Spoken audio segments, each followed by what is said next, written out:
शुक्रिया स्पीकर साहब। Question number 126। Answer be taken as read supplementary.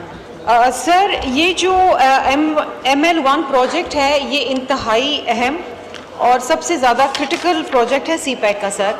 इसमें कंटिन्यूस डिलेज आ रहे हैं।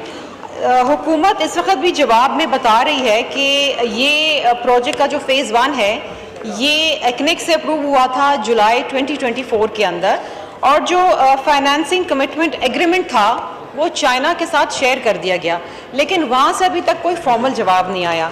सर, दूसरी चीज़ ये है कि जो ग्रेड सेपरेशन है और जो फेंसिंग है वो सिर्फ कराची से हैदराबाद तक की जा रही है, और इस प्रोजेक्ट की कॉस्ट जो है वो रिड्यूस की गई है फ्रॉम 6.6 बिलियन। ये सर मैं सवाल पूछना चाह रही हूँ कि despite the fact that this is the most critical component of CPEC and it is very very important for Pakistan Railways, जिसमें कोई 1.5 लाख से ज़्यादा जो हैं वो जॉब्स भी डायरेक्ट और इनडायरेक्ट जॉब्स क्रिएट होंगे। सर, अभी तक चाइना की तरफ से कोई फाइनेंशियल कमिटमेंट क्यों नहीं आई?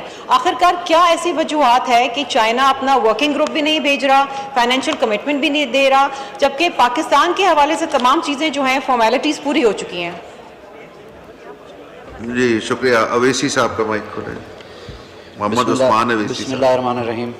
सबसे पहले स्पीकर साहब मैं ये कहना चाहूँगा कि आई 150% एग्री विद शर्मिला साहिबा का जो स्टांस है कि ML1 is one of the most important projects जो कि पाकिस्तान के अपकमिंग प्रोजेक्ट्स के अंदर है।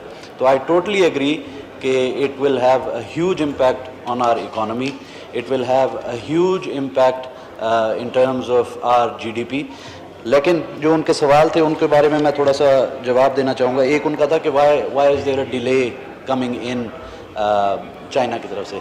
सर, चाइना की तरफ से एक डेलीगेशन ने आना है जिसने इसके ऊपर फर्दर फिज़िकल एस्टिमेशन करनी है, जो कि इस वक्त इसलिए रुका हुआ है कि पाकिस्तान के जो हालात हैं वो हम सब के सामने हैं। पहले कुछ चाइनीज़ वर्कर्स जो हैं वो टारगेट किए गए कराची के अंदर, फिर उसके बाद आपका बलूचिस्तान के अंदर वाक़या तो जाफ़र एक्सप्रेस वाला वाक़या हो गया, उसके बाद पाकिस्तान इंडिया वाला एक हम सब के सामने है कि इंडिया और पाकिस्तान की जो तनाज़ा था वो आप सब के सामने है। अल्हम्दुलिल्लाह हम उसके अंदर जवाब देने में बड़ा ज़बरदस्त कामयाब हुए, लेकिन सर वो जब तक ये मामलात सही नहीं होते पाकिस्तान के अंदर, डेलीगेशन यहाँ मेरे लिहाज से उस वक्त तक नहीं आएगा जब तक वो अपने आप को सिक्योर फील ना करें। So that is the answer to the first question कि डिले क्यों आ रहा है। दूसरा उन्होंने पूछा कि इसके अंदर कट किया गया है 9 पॉइंट समथिंग बिलियन से 6.6 समथिंग बिलियन तक, तो उसके अंदर इन्होंने फेंसिंग हटा दी है।